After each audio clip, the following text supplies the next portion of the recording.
হরে কৃষ্ণ, রাধে রাধে। আজকের মিনি ব্লগে তোমাদের সাথে শেয়ার করব একটা ইম্পর্টেন্ট ইনফরমেশান, যেটা তোমরা অনেকেই কমেন্টে জিজ্ঞেস করো যে দিদি পিরিয়ডস চলাকালীন বা মাসিক হলে কি আমরা গোপাল সেবা করতে পারি কি না।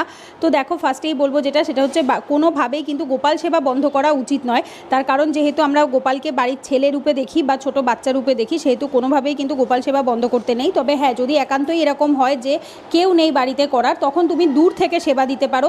মানে ভগবানকে সেই কয়েকদিন না ছুঁয়ে, বা যদি তোমার মনে হয় তুমি তাকে ছোট বাচ্চা রূপে দেখো, তুমি ছুঁতে চাও, তুমি ছুঁতেই পারো। কিন্তু যদি একান্তই তোমার মন না চায়, তাহলে দূর থেকে কিন্তু ভোগ নিবেদন করতে পারো, দূর থেকে আরতি করতে পারো ভগবানকে স্পর্শ না করে।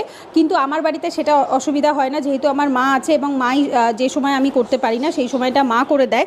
আর সত্যি কথা বলতে, মা নিজেও নিরামিষ খায়, গলায় কণ্ঠিও পরে, আর মা নিজেও গোপুকে খুব ভালোবাসে, গোপাল সেবা করতেও চায়। তো সেই কারণে কোনো অসুবিধা হয় না। কিন্তু যদি কারোর বাড়িতে একদমই লোক না থাকে, তাহলে অবশ্যই তুমি নিজেও করতে পারো, কোনোভাবেই কিন্তু বন্ধ করবে না।